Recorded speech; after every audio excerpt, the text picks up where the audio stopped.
देखो आप कोई भी पार्टी को, लेकिन एक बात माननी पड़ेगी, भाई पे विक्रम वेदा वाला लुक जच तो रहा है कि नहीं?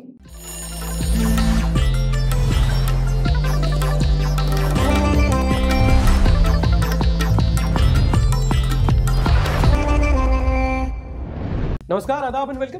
दिस इज सार्थक and you watching the Sunday show, वो शो जहां हम करेंगे न्यूज की बात एंटरटेनमेंट के साथ। दोस्तों, एक कटु सत्य है कि गर्लफ्रेंड की मेल बेस्ट फ्रेंड और जनवरी की सर्दी को कभी अंडर एस्टिमेट मत किया जाए।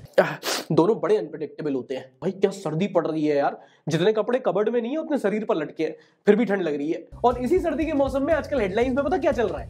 राहुल गांधी की टी शर्ट। आपने कई बार देखा होगा कि राहुल गांधी एक व्हाइट टी शर्ट पहनकर भारत जोड़ो यात्रा कर रहे हैं और अब ये इनका ओटीडी ट्रेडमार्क लुक हो गया है। मतलब काफी लोग पूछ रहे हैं कि भाई ऐसा क्या खा रहे हो कि जब बाकी जमाना जैकेट पे जैकेट डाल रहा है तुम सिर्फ टी शर्ट पे घूम रहे हो। भाई 50 मुद्दे हैं, पर आप मानोगे नहीं कि इस टी शर्ट पर बीजेपी कांग्रेस वाले एक दूसरे की कंबल कुटाई कर रहे हैं। और भाई साहब पूरे एनिमेशन के साथ आउटफिट जज हो रहा है कि देखो अंदर थर्मल पहना है, कि देखो बटन ऊपर तक लगे हैं, देखो क्रीजें पड़ रही हैं। मतलब पूरा एनालिसिस कि भाई क्या पहना है, कहां पहना है, कितना पहना है, जैसे वो पदयात्रा नहीं रैंप वॉक कर रहा हूं। इन लोग का बस नहीं चलता, वरना उसकी छाती पर इंची टेप और धुन्नी में थर्मोमीटर लगा के एक्सपोजे करते। और दोनों साइड पूरी शिद्दत से आर्ग्यूमेंट कर रहे हैं। देखो आप कोई भी पार्टी को, लेकिन एक बात माननी पड़ेगी, भाई पे विक्रम वेदा वाला लुक जच तो रहा है कि नहीं? चलो सर्दी के मौसम में गर्मा गर्म चाय के साथ गर्मा गर्म न्यूज परोस देता हूं आपको। पहली और सबसे बड़ी न्यूज इज दिल्ली का कांजा वाला केस। एंड चिंता मत करो, बेसिक बुलेट पॉइंट्स बताऊंगा। ट्रेजेडी है किसी की, हम भी उसे एक्सप्लॉइट करने लग गए तो फिर अंतर क्या रह जाएगा। Quick timeline. हुआ यूं कि दिल्ली में न्यू ईयर नाइट पर लगभग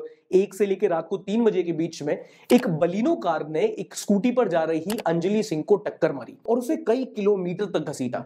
अब जाहिर है कि इसी दौरान उसकी मौत भी हो गई। फिर पता चला कि एक्सीडेंट के वक्त ये लड़की अकेली नहीं थी, साथ में इसकी दोस्त भी थी जो खुद तो बच गई और फिर एक्सीडेंट होने के बाद अपने घर चली गई और किसी को कुछ नहीं बताया। मतलब कहते नहीं है कि ऐसे दोस्त भगवान दुश्मन को भी ना दे। इसके बाद पुलिस ने सारे आरोपियों को अरेस्ट कर लिया और क्योंकि इसमें से कोई एक आरोपी का कनेक्शन पूल वाली पार्टी से था, तो मीडिया लड़की को ही बदनाम करने में जुट गई कि भाई उसने पी हुई थी, वो लड़कों के साथ पार्टी करती थी, उसका कैरेक्टर अच्छा नहीं था। And a point of advice कि कभी भी आप न्यूज चैनल पे ऐसे आर्ग्यूमेंट सुनो तो तुरंत टीवी बंद कर देना और फिर खुद से ये पूछना कि देखी क्यों रहे थे। चलो आगे बढ़ते हैं। Quick updates. 2 खबर आई देवभूमि उत्तराखंड से। रेडी? पहली है जोशीमठ। जोशीमठ पहाड़ों पर बसा एक छोटा सा कस्बा है। आप कभी भी ऋषिकेश से बद्रीनाथ जाओगे तो बीच में एक छोटा सा टाउन पड़ता है। कई लोग यहाँ पर ओवरनाइट स्टे के लिए रुकते हैं। अब हुआ क्या कि पिछले हफ्ते जोशीमठ में कई घरों में क्रैक्स आने शुरू हो गए। लगभग 500 घरों में क्रैक्स आए और कहा जा रहा है कि जोशीमठ ना सिंक कर रहा है, यानी कि धंस रहा है। अब इसकी 2 वजह है, एक केस स्पेसिफिक है और दूसरी आप कंट्रोल सी कंट्रोल भी करके किसी भी टूरिस्ट स्पॉट पर अप्लाई कर सकते हो। पहली ये है कि लगभग 100-150 साल पहले एक भूस्खलन हुआ था, यानी कि एक लैंडस्लाइड हुई थी जिसके डेब्रिस के ऊपर जोशीमठ बना हुआ है। मतलब नीचे कोई स्ट्रॉन्ग बेस नहीं है। और यही बात 1976 में एक मिश्रा कमेटी की रिपोर्ट ने भी बताया था कि भाई इसका स्ट्रॉन्ग बेस नहीं है, तो मतलब कंस्ट्रक्शन सोच समझ के करना, वरना दिक्कत हो सकती है। जिस पर लोगों ने कहा कि हम तो अपने बाप की नहीं सुनते, तुम तो फिर भी साइंस हो। और किसी अथॉरिटी या किसी सरकार ने इसकी खास देखरेख नहीं की और कंस्ट्रक्शन ऐसे ही चलता रहा। और दूसरी ये है कि रिसेंटली देखा गया है, खासकर इस शताब्दी में, कि जो टूरिस्ट स्पॉट है हम उनको ओवर कंस्ट्रक्ट कर रहे हैं। जैसे कि मनाली, कसोल, शिमला, यहां पर ओवर कंस्ट्रक्शन हो रहा है। और ये तो बड़ी ऑब्वियस सी बात है कि हर जगह की अपनी एक कैपेसिटी होती है, both in terms of infrastructure and resources. और अब ये जोशीमठ के केस को एग्जांपल लेते हुए हमें समझ जाना चाहिए कि भाई ये जो रैपिड और अनकंट्रोल्ड कंस्ट्रक्शन चल रहा है ना, इसको रेगुलेट करने की जरूरत है। वरना 2013 में हम एक बार देख चुके हैं कि प्रकृति अगर चुटकी भी बजाती है ना तो हमारा पूरा कॉन्सर्ट हो जाता है। हम बेसिकली पहाड़ों को एक्सप्लॉइट कर रहे हैं। इसलिए आपको ये समझना जरूरी है कि अगर आपका किसी भी हिल स्टेशन पर कोई फार्म हाउस है तो उसे आप मुझे दे दो, मैं आपके हिस्से की पूरी गिल्ट खाने को तैयार हूं। गजब टूबीबाज आदमी। अगला एक बड़ा मसला हुआ हल्द्वानी में, जहां पर एक हाईकोर्ट के ऑर्डर के बाद लगभग 50,000 लोग बेघर होने को आ गए थे। दरअसल वहां पर रेल लाइन के पास एक बस्ती थी जिसमें लोग रह रहे थे। रेलवे का कहना था कि ये हमारी जमीन है जिस पर कब्जा किया गया है, और लोगों ने कहा कि ब्रो हम 50 साल से रह रहे हैं यहाँ पर, बाप दादा ने कब्जा किया होगा। फिर हाईकोर्ट ने अल्टीमेटली रेलवे के पक्ष में फैसला दिया और कहा कि भाई 1 वीक का नोटिस दिया जा रहा है, इस जमीन को खाली कराया जाए। फिर कई सारे लोग सड़क पर आ गए, प्रोटेस्ट करने लगे और प्रोटेस्ट करके कहा कि भाई 1 हफ्ते के अंदर 50,000 लोग कहां जाएंगे। फिर सुप्रीम कोर्ट ने इस डिसीजन पर स्टे लगाया और कहा कि आप इतने कम टाइम में इतने ज्यादा लोगों को डिस्प्लेस नहीं कर सकते। अगर आप उनका घर छीन रहे तो पहले उनका पुनर्वास करना जरूरी है, उनको रिहैबिलिटेट करना जरूरी है। एंड टू बी ऑनेस्ट ये कई जगह होता है। देश में शायद ही कोई ऐसी सिटी हो जहां 1 आध दर्जन इलीगल बस्तियां ना हो। और देखो भले ही आपको अपने एसी कोच से ये पुअर इंडिया, डर्टी इंडिया लगे, बट किसी को अच्छा नहीं लगता झोपड़ी में रहना, खुले में शौच करना। ये ज्यादातर लोग होते हैं जो अपने जगह से परेशान होकर पलायन करके आते हैं और बड़े शहर में छोटी छोटी झुग्गी झोपड़ियों में रहते हैं। ये बेसिकली पूरे सिस्टम का फेलियर होता है। अच्छा, इस हफ्ते एक और सक्सेसफुल प्रोटेस्ट की कहानी हुई जब जैन कम्युनिटी के कई लोग प्रोटेस्ट कर रहे थे क्योंकि चूंकि झारखंड में समेत शिखर जी, जो काफी सेक्रेड और धार्मिक स्थल माना जाता है, उसे टूरिस्ट डेस्टिनेशन घोषित कर दिया गया था और कुछ साधु लोग इसके खिलाफ प्रोटेस्ट करते करते शांत भी हो गए और ये काफी नेशन वाइड प्रोटेस्ट हो रहा था, जिसे सरकार ने गंभीरता से लेते हुए इस डिसीजन को हटा दिया और ये प्रोटेस्ट बंद हुआ। आजकल प्रोटेस्ट बड़ी जल्दी खत्म होते हैं नहीं, वरना इससे पहले तो बैठे रहो एक साल तक। अच्छा, सुप्रीम कोर्ट से रिलेटेड एक और खबर सुनाता हूं। सुप्रीम कोर्ट ने जम्मू कश्मीर में एक पिटीशन सुनते हुए एक फैसला दिया है कि सिनेमा हॉल्स को ये पूरा हक है कि वो अपने प्रेमिस में आपको बाहर का खाना नहीं ले जाने दें। ये कई बार होता है ना कि आप सिनेमा हॉल जाते हो, कहते हैं कि आउटसाइड फूड नॉट अलाउड, जिस पर कुछ लोगों ने कोर्ट की रूलिंग मांगी थी, जिस पर कोर्ट ने कहा कि भाई सिनेमा हॉल जो है वो उन लोगों की प्राइवेट प्रॉपर्टी है और जो आप टिकट लेते हो वो एक कॉन्ट्रैक्ट होता है between you and the cinema owners, जिसमें वो कहता है कि भाई आपको बाहर का खाना नहीं ले जाने दिया जा सकता। देखो with all due respect to supreme court, नहीं ले जाएंगे, लेकिन फिर आप इनके रेट कार्ड पे भी तो ध्यान दो ना। इनके रेट ऐसे रहते हैं 5 स्टार होटल वाले शर्मा जाए, 300 का टिकट, 350 रुपए का पॉपकॉर्न, और फिर कहते हैं कि आलू भुजिया भी छुपा के लेके ना जाओ। तो साला ये दुख का खत्म नहीं होता बे।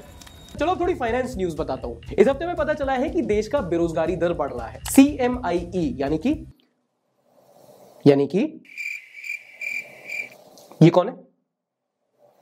ये अभी बढ़ रहा है देश का बेरोजगारी दर। CMIE यानी कि centre for monitoring Indian economy ने हमें बताया इस हफ्ते कि दिसंबर महीने में देश का बेरोजगारी दर 8.3% यानी कि 8.3% था, जो 16 महीने में सबसे ज्यादा था। इस रिपोर्ट में अर्बन अनएम्प्लॉयमेंट रेट बढ़ा है और रूरल अनएम्प्लॉयमेंट रेट कम हुआ है। अच्छा, CMIE एक प्राइवेट ऑर्गेनाइजेशन है और इस रिपोर्ट के आने के बाद देश की लेबर मिनिस्ट्री ने कहा है कि ये जो प्राइवेट ऑर्गेनाइजेशन है, इनके जो रिपोर्ट्स आते हैं ये रिलायबल नहीं होते, ये अनसाइंटिफिक होते हैं। देखो बेसिकली सब अपना उल्लू सीधा कर रहे हैं, लेकिन इस बात में कोई दो राय नहीं है कि देश का जो जॉब मार्केट है वो अनस्टेबल तो है। रिसेशन का डर बना रहता है और आए दिन जॉब्स जा रही हैं, लेकिन फिर भी आईटी की जॉब्स काफी स्टेबल है। और लोगों को कई बार लगता है कि भाई अगर आपको आईटी की फील्ड में जाना है तो कोडिंग की नॉलेज तो मस्त है, बट आजकल ऐसे कई सारे प्लेटफॉर्म्स आ गए हैं जो इस प्रॉब्लम को सॉल्व कर रहे हैं। और अगर आपको गारंटीड जॉब चाहिए तो आप कोडिंग इन्वेडर्स के साथ जा सकते हैं। सिर्फ 9 महीने के अंदर कोडिंग इन्वेडर्स आपको हाई पेइंग आईटी जॉब्स के लिए तैयार करता है, वो भी किसी प्रायर कोडिंग नॉलेज के।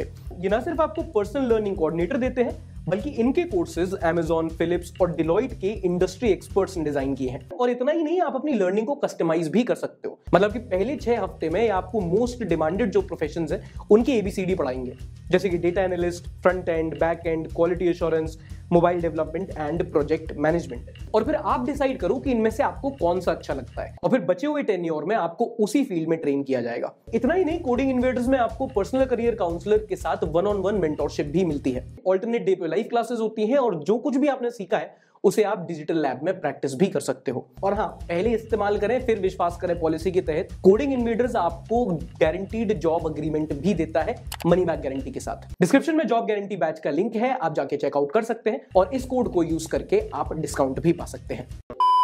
इनसे मिलिए, ये जनाब पाकिस्तान से हैं और इन्होंने इतने बच्चे कर लिए हैं कि अपना क्रिकेट मैच नहीं खिलवा सकते, ये पूरा टूर्नामेंट करवा सकते हैं। इनका नाम है सरदार जन मोहम्मद खान खिलजी। इनका नाम जितना बड़ा है काम उससे भी ज्यादा बड़े हैं। हाल ही में इनकी तीसरी बीवी ने इनके 60वें बच्चे को जन्म दिया है। Yes, you heard that right, 60। मतलब इतनी बार लोगों ने अटेम्प्ट नहीं दिया होगा जितनी बार ये एग्जाम क्लियर कर चुके हैं। स्कूल की एक क्लास तो सिर्फ इनके जेनेटिक्स से भर सकती है। और ये भाई साहब अब भी नहीं रुक रहे, इनको अभी भी और शादियां करनी है और बच्चे पैदा करने हैं। अबे थम जाओ यार, घर में ही गांव बसाओगे क्या? आपके बच्चे WWE नहीं क्लैश ऑफ क्लैंस खेलेंगे। अमेरिका के फ्लोरिडा में एक मस्त चीज हुई। वहां पर 2 चोर एक घर में चोरी करने गए, लेकिन सामान कुछ इतना था कि इन दोनों से हिलाया नहीं जा रहा था। तो इन चोरों ने चोरी में मदद करवाने के लिए पुलिस को बुला लिया।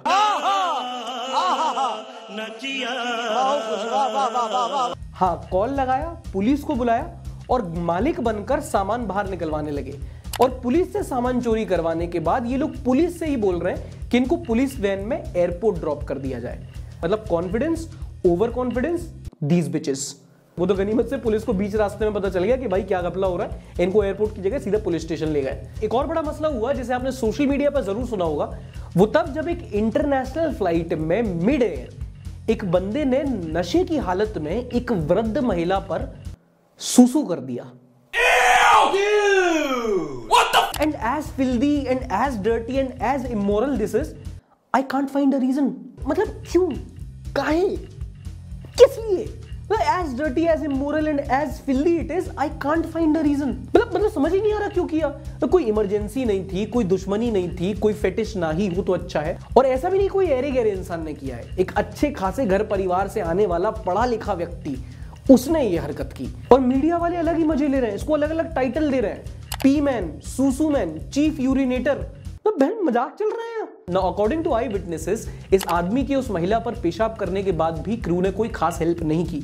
उस महिला को उसी सीट पर वापस बैठने को बोला गया। और जब मामला हाईलाइट हुआ तो एयर इंडिया ने अपने 4 क्रू मेंबर और 1 पायलट को शो कॉज नोटिस भी भेजा है।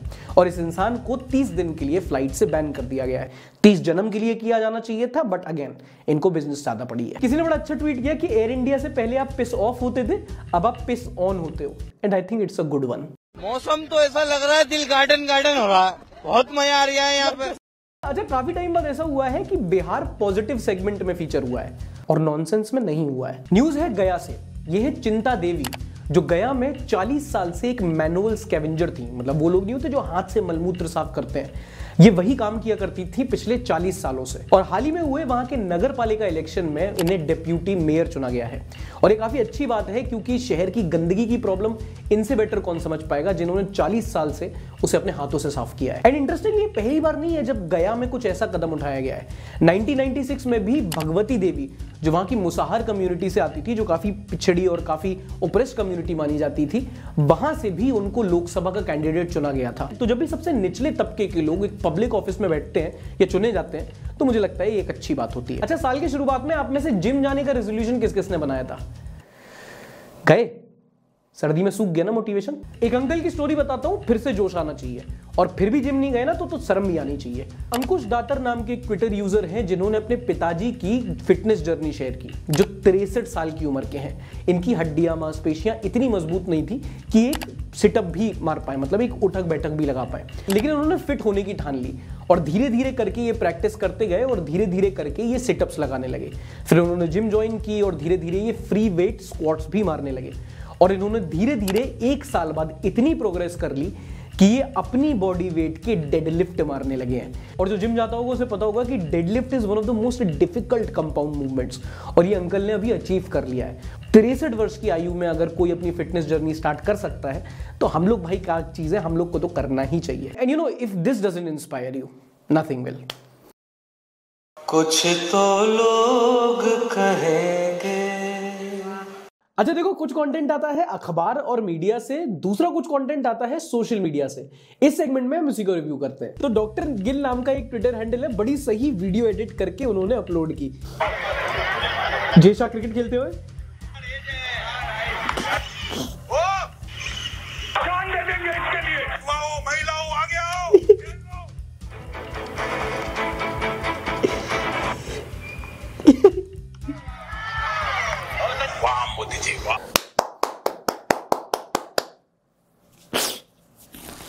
जय भाई, जय भाई, जय भाई। Urvashi and Rishabh in Kokilaben hospital.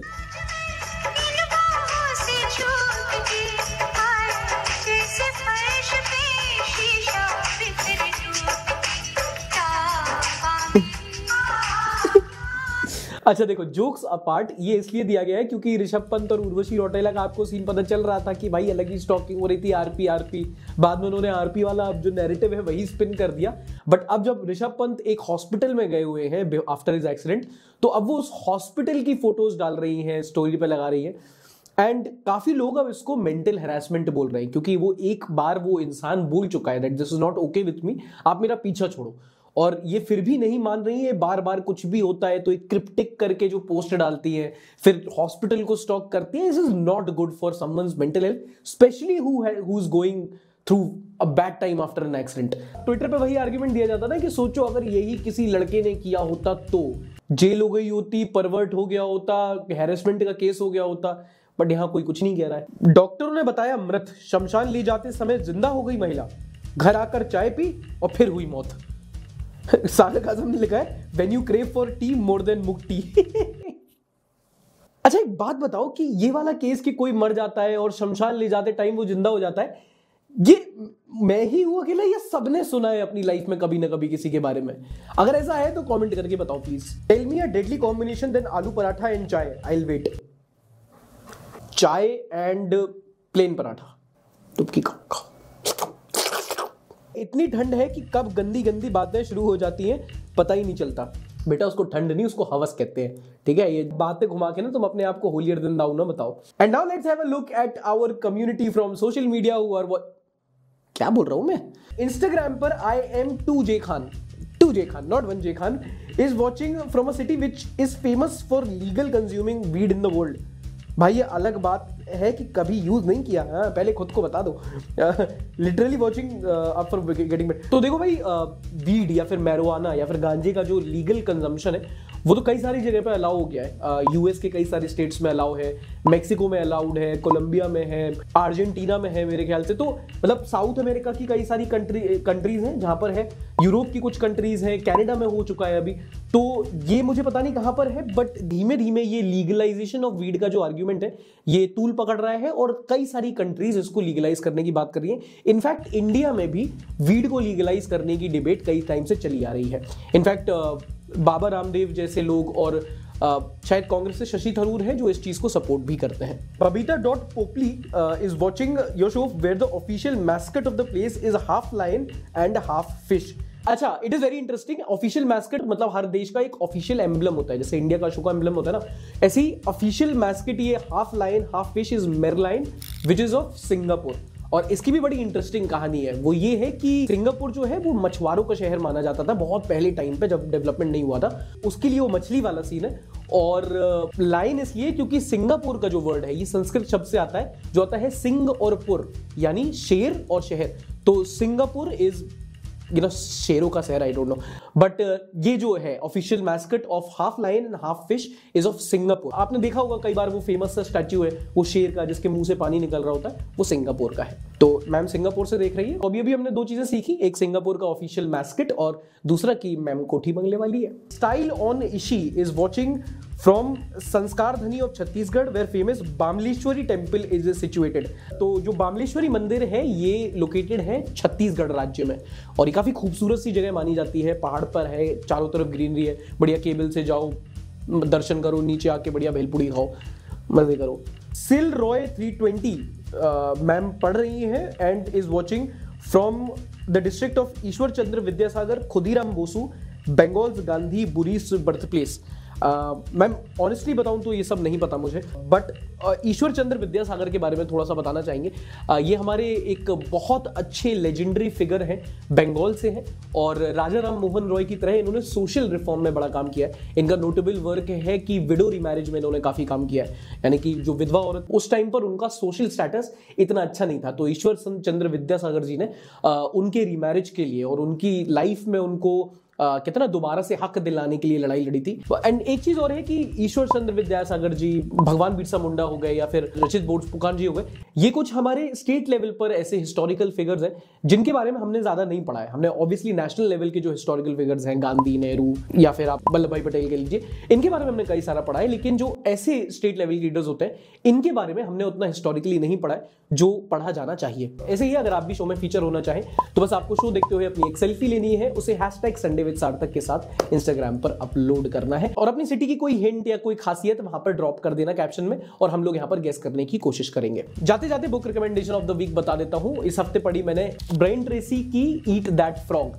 बहुत छोटी सी पतली सी बुक है, अगर आप बहुत एविड रीडर हैं तो शायद आप इसको एक रीडिंग में ही खत्म कर देंगे।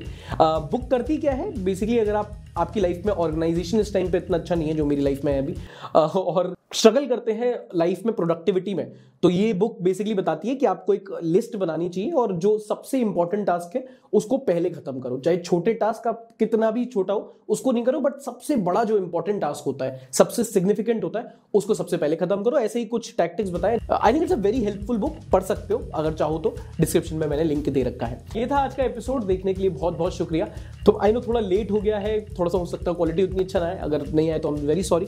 पसंद आए तो लाइक कीजिएगा, नहीं पसंद आए तो डिसलाइक कर सकते हैं। मिलेंगे अगले एपिसोड में, तब तक के लिए अपना ध्यान रखिए। टाटा बाय बाय, शब्बा खैर, लाइक, सब्सक्राइब एंड शेयर।